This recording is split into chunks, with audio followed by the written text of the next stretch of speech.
안녕하십니까, 래필입니다. 7월 11일 두산 에너빌리티 보도록 하겠습니다.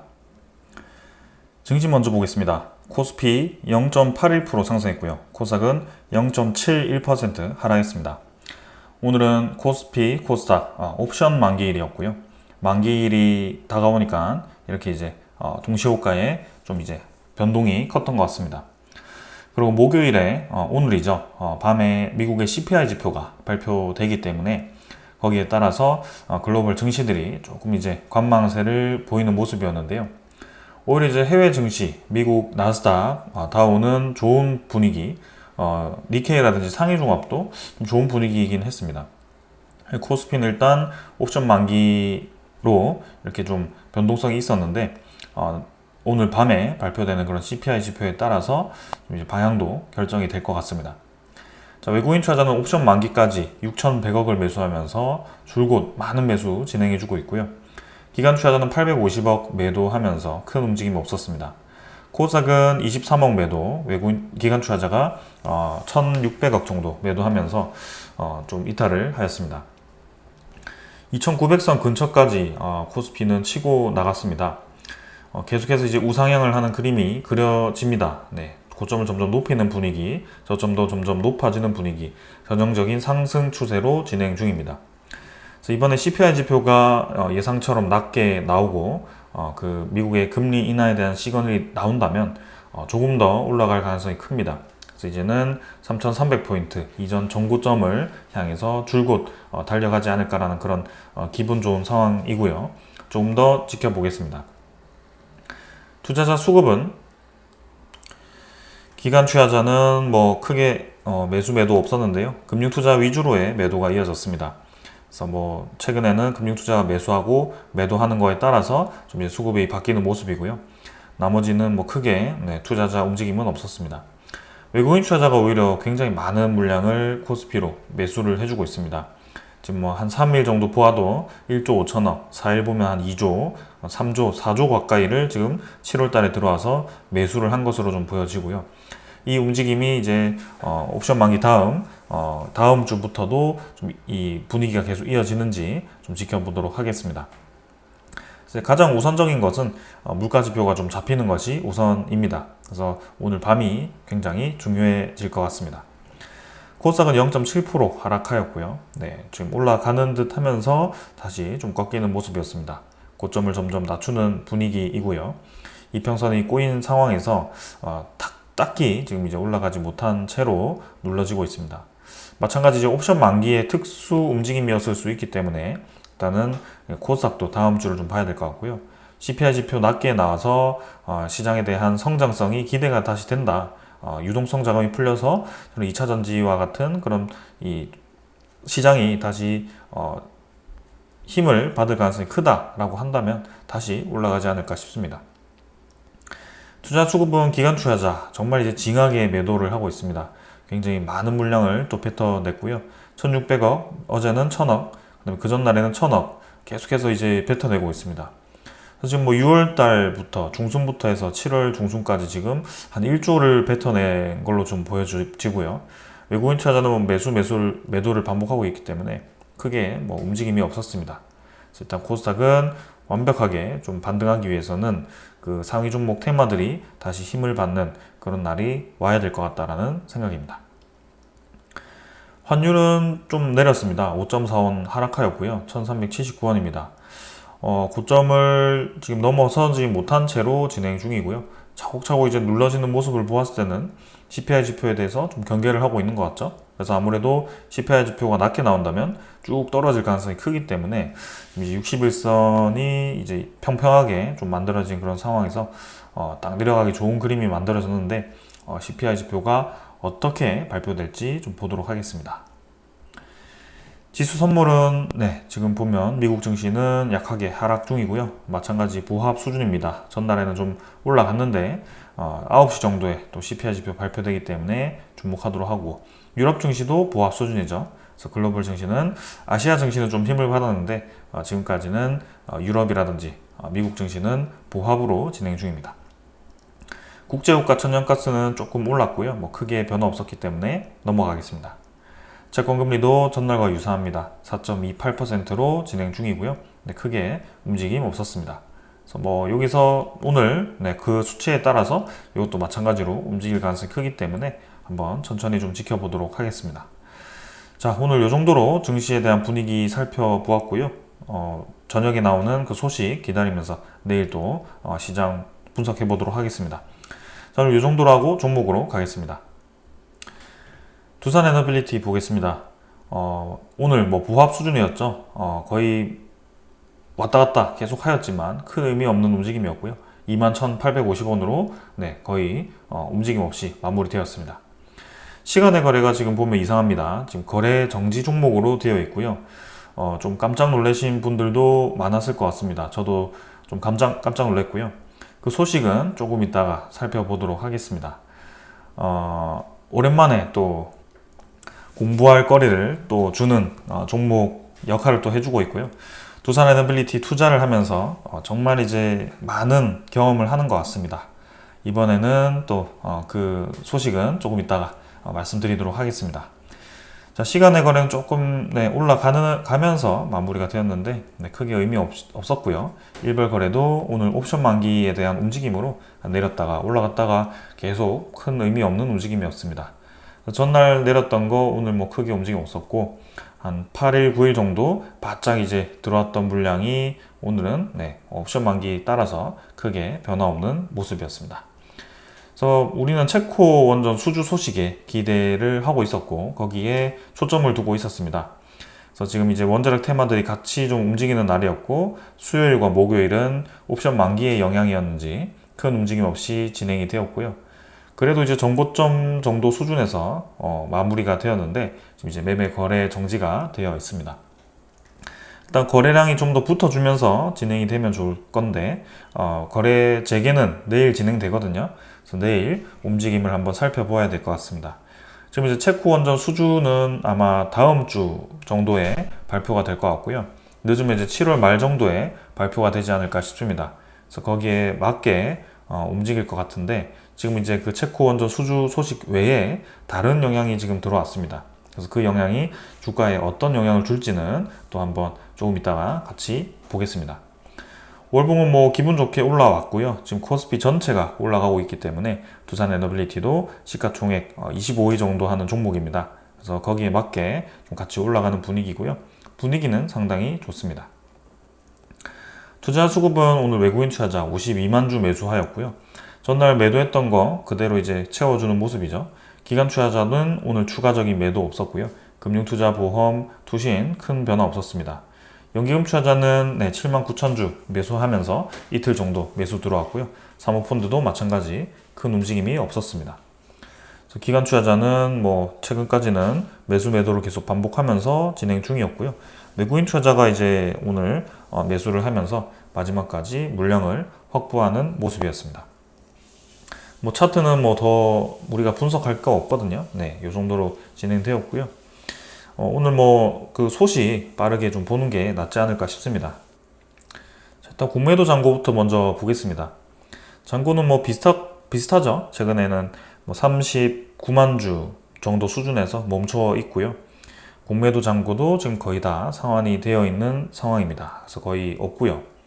그다음에 대차 잔고도 지금 보시면 최근에는 뭐 크게 늘어나지도 않고 줄어들지도 않고 비슷한 모습이고요. 지금 오늘자로도 뭐 지금 특별하게 나온 수치가 나타나지 않았습니다. 최근에는 뭐 정체되어 있기 때문에 이것도 빠르게 넘어가도록 하겠습니다. 외국인 추정 물량과 당일 물량 거의 동일했고요. 전날 78만 주 매도했던 거 52만 주 매수하면서 물량 채웠습니다. 그래서 21.98%까지 외국인 보유를 높였고요.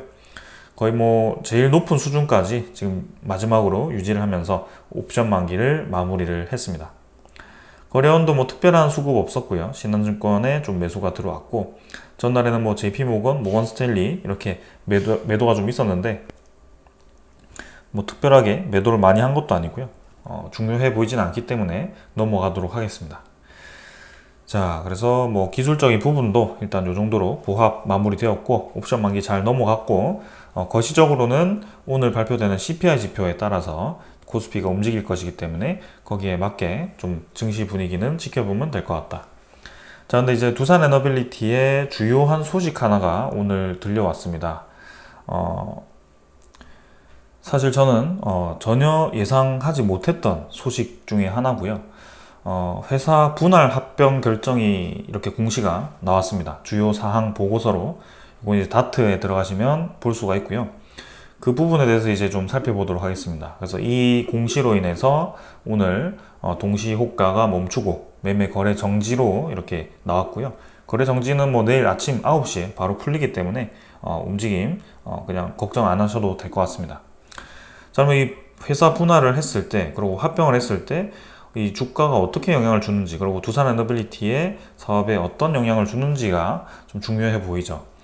우리가 이제 뭐 앞으로에 대한 미래 비전을 보고 있는 상황 속에 이제 내부 이 상황을 좀 재정비를 하는 모습을 보이면서 좀 이 투자자들이 이 익숙하지 않은 또 단어가 나왔습니다.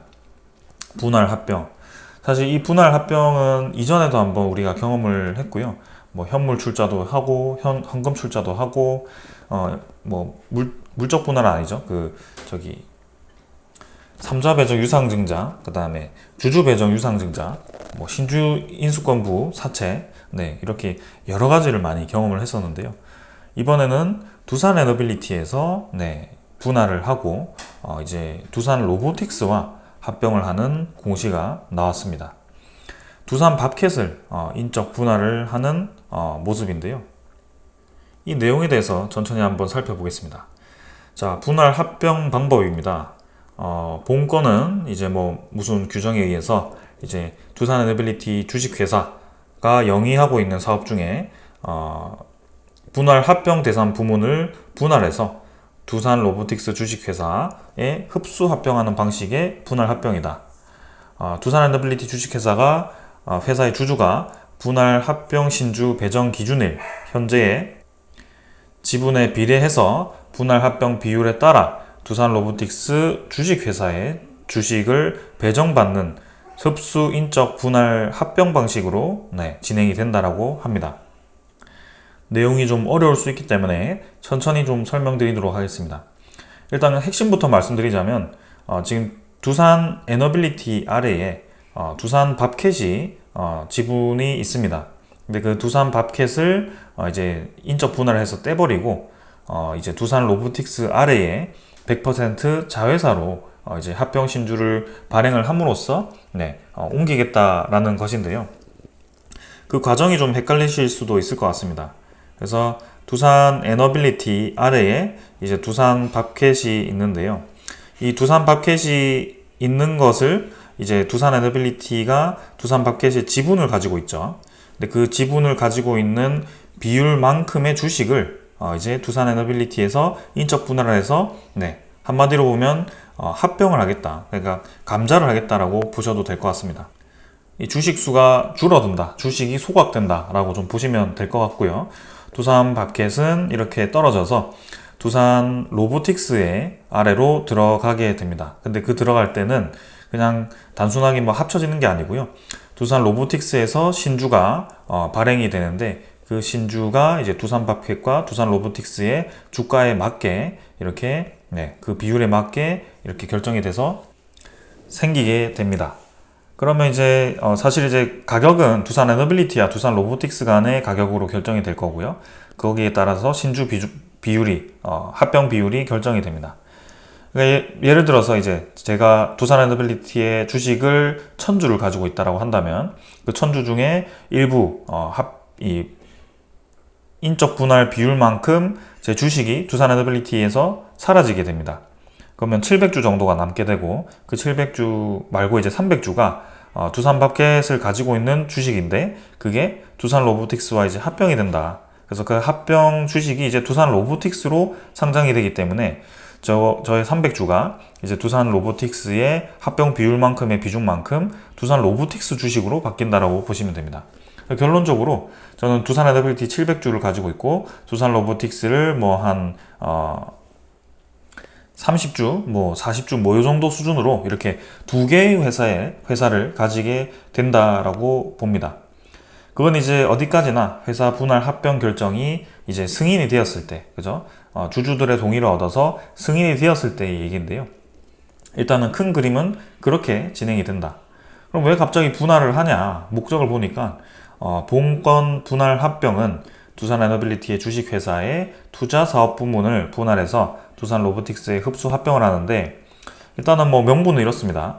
차세대 원전 SMR, 가스터빈 등 친환경 성장 사업, 대형 원전 등을 이제 비롯한 기존 에너지 사업에 더욱 집중하겠다.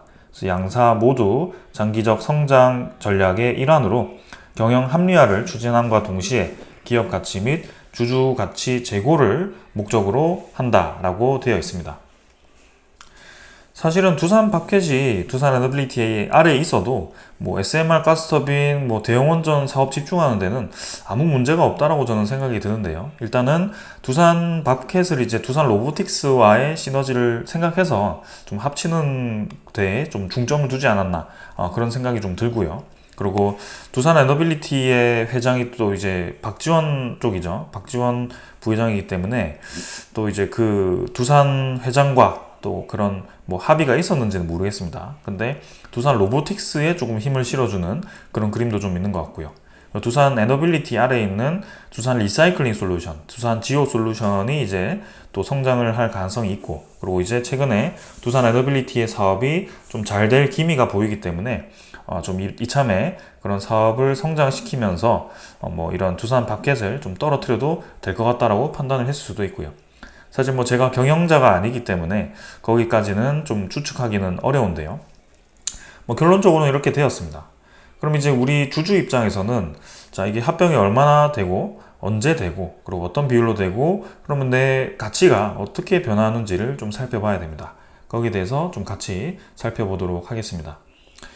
자, 뭐 분할 합병의 중요 영향과 효과, 뭐 당연히 이제 에너지의 투자 확대, 그 다음에 뭐 이런 사업에 대한 영향을 집중해서 좋다라고 얘기를 써놨습니다.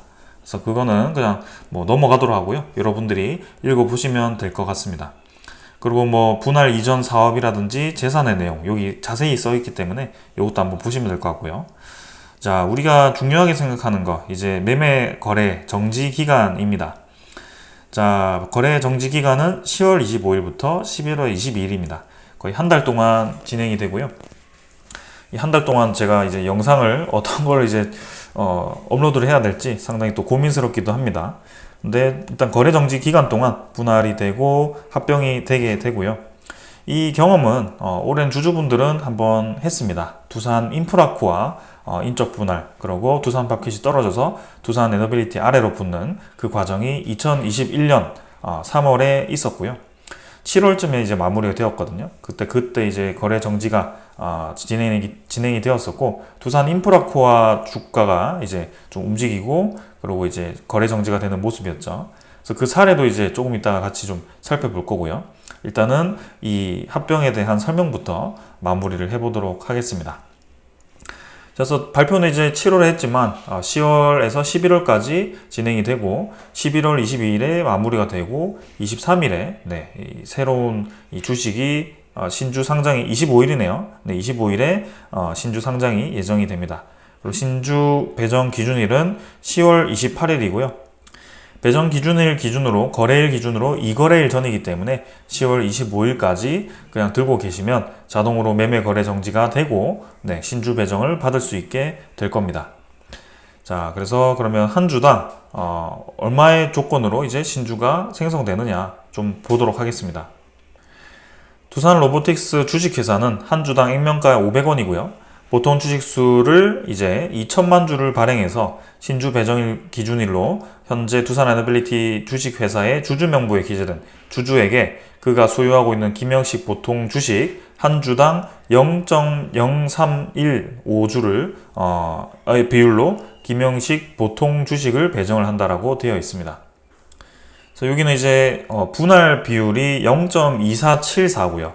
합병 비율이 0.12758입니다. 그래서 이 두 개를 곱한 가격으로, 그 비율로 이렇게 신주 배정을 하게 되는데요. 한 주당 0.0315 이렇게 되어 있다고 한다면, 두산 에너빌리티 아까 제가 천주로 예를 들었기 때문에 천주로 계속 말씀을 드리도록 하겠습니다. 자, 천주 가지고 있으면 여기 천을 곱해서 31.56, 그죠? 31.5651주를 받게 됩니다. 근데 그 31주는 이제 정수고 나머지는 소수점이기 때문에 요거는 이제 금액으로 받게 될 거고요. 31주를 받게 됩니다. 그래서 저는 이 두산 로보틱스가 만약에 두산 에너빌리티를 1000주를 지금 가지고 있었고 여기에 이제 합병까지 들고 간다면 두산 로보틱스가 31주가 생기게 되고 그 소수점은 현금으로 받고 그 다음에 두산 에너빌리티 기존 주식은 이제 분할 비율이 여기 나와 있죠. 0.247입니다. 그래서 1000주를 곱하면 247주가 분할이 되고 나머지 0.4도 이제 현금으로 받게 됩니다. 그래서 247주를 빼고 나면 753주가 제 두산 에너빌리티가 남겠죠. 753주가 남고 두산 로보틱스가 이렇게 31주를 받게 되는 그런 상황이 생기게 됩니다. 자, 그래서 아래를 보면 두산 로보틱스의 합병가액을 산정한 방법이 자세히 나와 있습니다. 그래서 이 복잡한 비율 계산에 따라서 합병가액이 합병 비율이 정해졌고요. 거기에 따라서 이렇게 회계 법인의 검토 의견도 있었습니다. 그래서 이거는 좀 넘어가도록 하겠습니다. 자, 그러면 이제 합병 계약일은 7월 11일 오늘로 진행이 되었고 주주 확정 기준일은 7월 29일입니다. 그래서 오늘까지 29일까지 두산 에너빌리티를 들고 있어야지 주주로 이제 명부로 들어가게 되고 합병에 이제 참여할 수 있게 되는 것이고요. 그리고 합병 반대, 그죠? 내가 합병하기 싫다라고 한다면 9월 10일부터 9월 24일까지 반대 의사를 통지할 수 있습니다. 반대를 하게 되면 회사에서 주식 매수 청구권 행사를 하게 되는데요. 9월 25일부터 10월 15일까지 매수 청구권을 행사를 하게 됩니다. 그러면 반대하는 분들에 대해서 내가 그 두산 에너빌리티가 그 반대하는 분들의 주식을 그 가격에 사겠다라고 하는 것인데요. 그 매수 예정 가격이 아래에 나와 있습니다. 2890원입니다. 매수 예정 가격이요. 자, 그래서 내가 합병이 마음에 안 들어도 이 두산 에너빌리티 기업에서 2890원에 사주겠다라고 얘기를 하는 것이고요.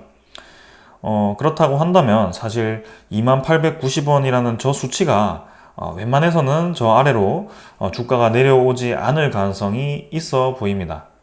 왜냐하면 주주들이 그 아래로 내려가면 당연히 그냥 회사에서 주는 돈 받을 생각으로 굳이 매도할 필요도 없고요. 저 구간은 지켜질 수 있다라고 또 판단이 되죠. 그래서 이 정도 수준입니다.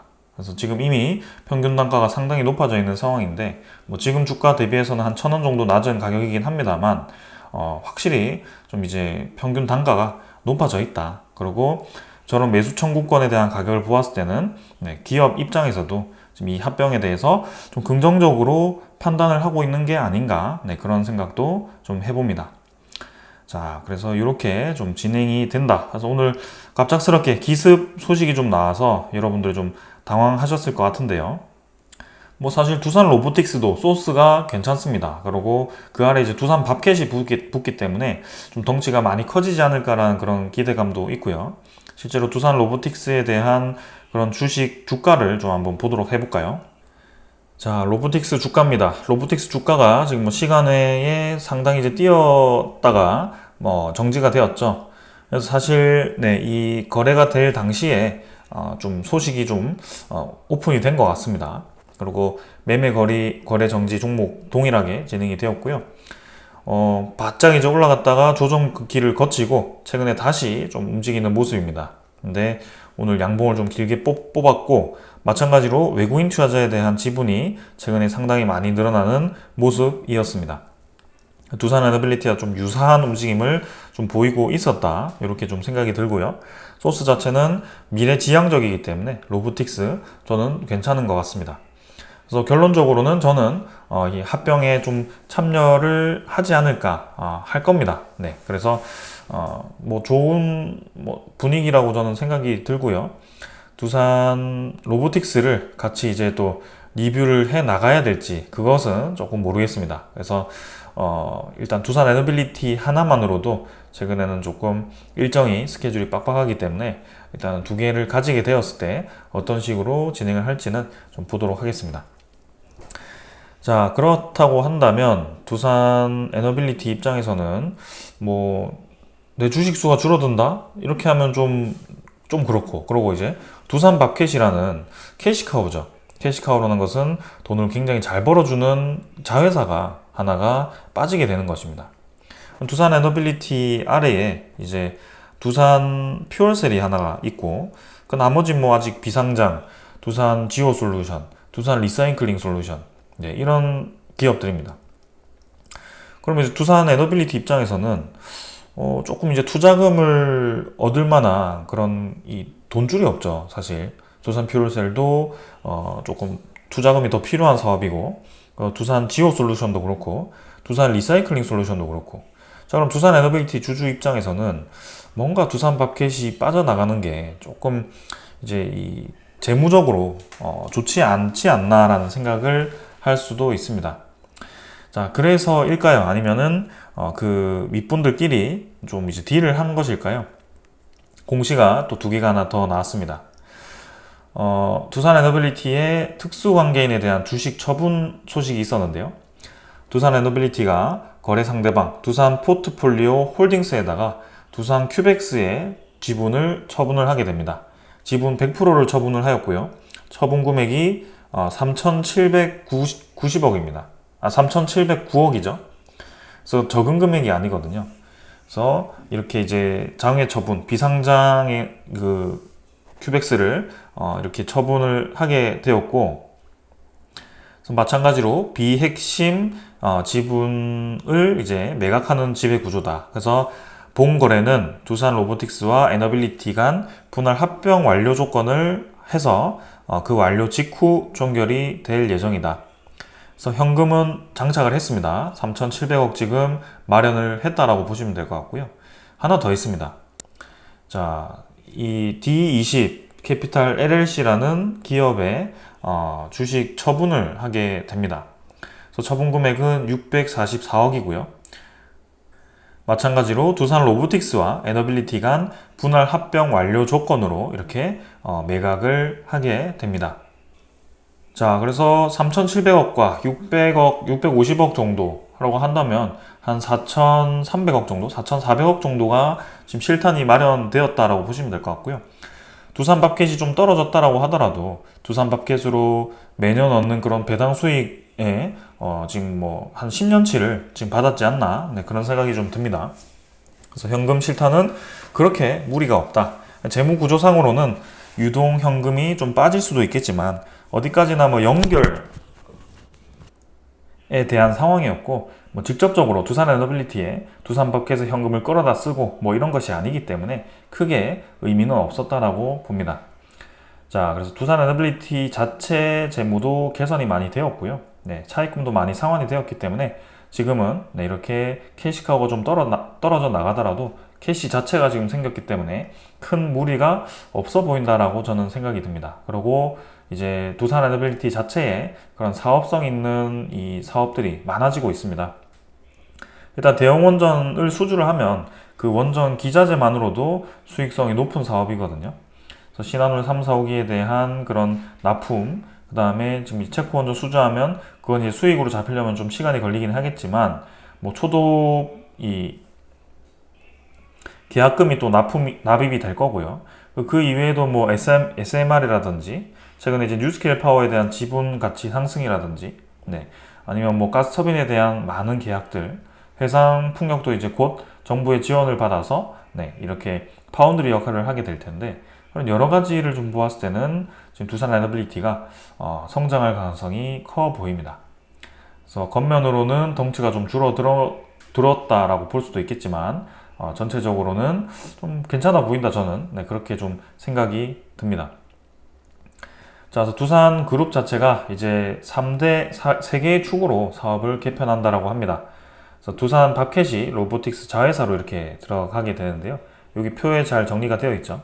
그래서 기존에는 두산 테스나, 반도체 검사 기업, 로보틱스, 두산 에너빌리티 이렇게 세 축으로 나뉘어 있었는데 그 아래 두산 바켓, 퓨얼셀이 있었죠. 근데 이제 퓨얼셀만 남기고 두산 바켓을 여기로 땡기고요. 두산 로보틱스 아래에 두게 됩니다. 그래서 에너빌리티 아래 퓨얼셀이 있는데 사실은 리사이클링 솔루션과 지오 솔루션도 있기 때문에 좀 성장할 가능성이 높은 사업들이 많습니다. 그래서 청정 에너지에 집중하자라는 의미에서 이렇게 두산 에너빌리티의 사업 구조가 개편이 되었다라고 보시면 되겠습니다. 그래서 두산 에너빌리티 주주, 그 다음에 두산 로보틱스 주주 뭐 다 괜찮은 것 같습니다. 자, 힘을 한번 받지 않을까라는 좀 생각인데, 자, 그러면 우리 주가가 어떻게 될지를 이제 좀 설명을 드려야겠죠. 자, 합병에 대한 소식은 다 말씀을 드렸고요. 우리 주가를 한번 좀 살펴봐야 될 것 같습니다. 자, 그 주가를 설명드리기 위해서 제가 아까 말씀드렸던 두산 인프라코아의 회사 분할 합병 결정에 대한 공시 시기와 주가를 한번 사례를 좀 살펴보도록 하겠습니다. 요건 이제 두산 에너빌리티의 공시였는데요. 종속회사의 주요 경영사항으로 2021년 4월 15일에 정정을 한 공시입니다. 최초로는 이제 21년 3월 19일에 발표가 되었고요. 이때도 이제 두산 인프라코아가 이제 두산 이 밥켓을 인적 분할을 해서 두산 밥켓을 두산중공업과 합치는 그런 과정을 거치게 됩니다. 그래서 이때는 분할 합병 비율이 꽤 크죠. 그래서 0.47주 정도로 이렇게 진행이 되었고요. 두산 인프라코어 1000주가 두산중공업 473주로 이렇게 상장되는 모습이었습니다. 지금 이제 반대죠. 두산 에너빌리티에서 떨어져서 좀 나가는 거기 때문에 우리가 지금 두산 인프라코어 상황과 유사하다. 그러면 3월 19일이었죠. 21년 3월 19일에 두산 인프라코어, 지금 이제 현대 인프라코어죠. 그래서 지금 이제 7,260원으로 거래 중인데요. 자, 한번 그때 어떻게 움직이는지 한번 살펴보도록 하겠습니다. 21년 3월 19일부터 살펴보도록 하겠습니다. 자, 요때네요. 자, 21년 3월 19일 발표 이후에 3월 20일부터 두산 인프라코어의 주가는 엄청나게 급등을 하게 됩니다. 그래서 한번 쭉 올라가서 그 기준가, 종가 기준으로 6,900원 정도에서 9,300원대로 올라갔다가 또 이제 그 합병기일에 가까워졌을 때 14,000원까지 또 치고 나가는 그림이었고요. 결국에는 그 정도에서 마무리가 되고 한 달 동안 거래 정지, 그 이후에 상장 후에 또 15,000원까지 치고 나가는 그림이 나오기도 했습니다. 근데 조금 더 보면 그 합병이 마무리되고 주가가 좀 많이 떨어지는 모습이 나오기도 하는데요. 이 부분에 대해서는 저도 이제 좀 분석이 필요해 보입니다. 그래서 여기에 대해서는 좀 말을 아끼도록 할 건데요. 적어도 지금 이제 두산 인프라코어, HD 현대 인프라코어 현재죠. 사례를 좀 보았을 때는 인적 분할해서 이 합병이 되는 게 그리 나빠 보이지는 않는다. 현재 두산 에너빌리티의 상황, 체코 수주에 대한 수주 가능성이 높고 현재 이 많은 사업들이 성장기를 앞두고 있는 상황 속에 아까 말씀드렸던 4,400억 정도의 현금 실탄을 마련하게 되고 그리고 신사업에 집중할 수 있는 구조가 개편되었다. 그리고 가장 중요한 거 두산 인프라코어도 그렇고 두산 에너빌리티도 그렇고 이제 주식수가 아까 제가 소각되는 효과가 있다고 했죠. 주식수가 줄어들게 됩니다. 자, 그래서 주식 분할 비율이 아까 0.247이라고 했습니다. 그래서 두산 에너빌리티의 주식수가 0.753배가 된다라고 보시면 될 것 같고요. 6억 4천만 주에 0.753배를 곱하면 이제 그 이후 합병 이후에 두산 에너빌리티 주식수가 나오게 됩니다. 그래서 대략 4억 8천만 주 정도가 이제 되게 되는데요. 그동안 이제 유상증자라든지 아니면 뭐 이 합병 과정에서 또 합병 신주가 발행된다든지 두산 퓨얼셀을 또 현물 출자를 받으면서 신주가 발행된다든지 뭐 신주인수권부 사채가 발행되면서 또 상장이 된다든지 하면서 계속 이제 주식수가 늘어났었는데요. 이제 이번 기회를 통해서 주식수가 줄어들 예정입니다. 두산 인프라코어는 이때 소각 비율보다 더 높았던 것 같습니다. 그래서 좀 더 힘을 받았을 가능성이 있는데요. 두산 에너빌리티도 지금 보면 적은 비율은 아닌 것 같습니다. 그래서 단순히 주식 수가 줄어들고 가치가 높아질 가능성이 크고 이 사업에 대한 재고가 괜찮아진다. 그리고 두산 로보틱스의 이 주식 수가 생긴다. 주식이 생긴다. 두산 밥캣과 그런 시너지가 발휘되었을 때 두산 로보틱스에 대한 성장성도 또 기대가 되기 때문에 여러모로 저는 괜찮다라고 생각이 됩니다. 그래서 내일 두산 에너빌리티에 대한 주가가 하방보다는 상방으로 갈 가능성이 높지 않나라는 저의 생각이고요. 자, 이 두산에 대한 승부수가 자, 우리 주주분들에게 정말 큰 선물이 될지 아니면 반대로 조금 이제 애매한 상황이 될지는 더 지켜보도록 하겠습니다. 근데 저는 당연히 상방으로 갈 가능성이 딱 말하겠습니다. 굉장히 높다라고 생각이 됩니다. 다음 주에 좋은 소식까지 더해진다면 우리 예상보다 좀 더 힘을 많이 받지 않을까라는 좀 기대감이 생기는 상황이네요. 그래서 이 정도로 두산 에너빌리티의 인적 분할 흡수합병에 대해서 좀 설명을 드렸고요. 자, 우리가 이렇게 하는 동안 또 이제 우리나라 대통령이 체코 자회사 체코와 이제 여러 이제 나토 국가들과 원전 세일즈를 펼쳤다라고 합니다. 그래서 대통령을 만나서 이제 얘기를 했고요. 수주가 확실하다, 결정되었다라는 얘기를 나토 저 자리에서 하기는 좀 그렇죠. 그래서 약간 좀 이제 두루뭉실해 보이기도 하고 당연한 말이기도 하고 좀 그러한 말들을 주고받은 것 같습니다. 근데 결국에는 지금 언론에 발표되지 않은 그런 이제 긴밀한 협력 관계가 좀 이제 뒤에서 이루어지지 않을까라는 좀 생각이 들고 있고요. 우리나라가 당연히 압도적으로 좀 이 경쟁력을 갖추고 있고 무역보험공사, 그다음에 수출입은행이 지원해주고 있기 때문에 체코 원전 분야가 크게 발전될 거다라고 또 어필했고요. 파벨 대통령이죠. 체코 대통령도 양국이 관심 분야에서 실질 협력을 더욱 확대하기를 기대하고 디지털, 사이버, 전기차, 배터리, 철도, 첨단 기술 분야로 협력을 확대했으면 한다라는 얘기를 나눴다고 합니다. 제가 체코 원전에 대한 수주 가능성이 높다라고 보는 것이 체코에 대한 이 원전만 보면 우리나라의 그것만 보더라도 사실 유리하다라고 생각이 좀 드는데 다른 첨단 산업들, 특히 우리나라가 잘하고 있는 방산, 2차 전지, 수소 이런 쪽에서 프랑스를 압도하고 있다라고 저는 생각이 듭니다. 그래서 체코 입장에서도 그런 이 제조에 대한 기술력을 탐내고 있다면 우리나라를 좋게 볼 가능성이 높습니다. 최근 들어서 우리나라의 좋은 이 결과를 얘기하는 분들도 많아지는 것 같습니다.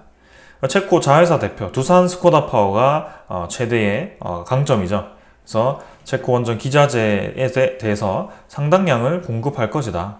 그래서 두산 에너빌리티가 2009년에 8천억을 투자해서 지금 투자한 게 이제 정말 이제 큰 빛을 발할 것 같은 상황이고요.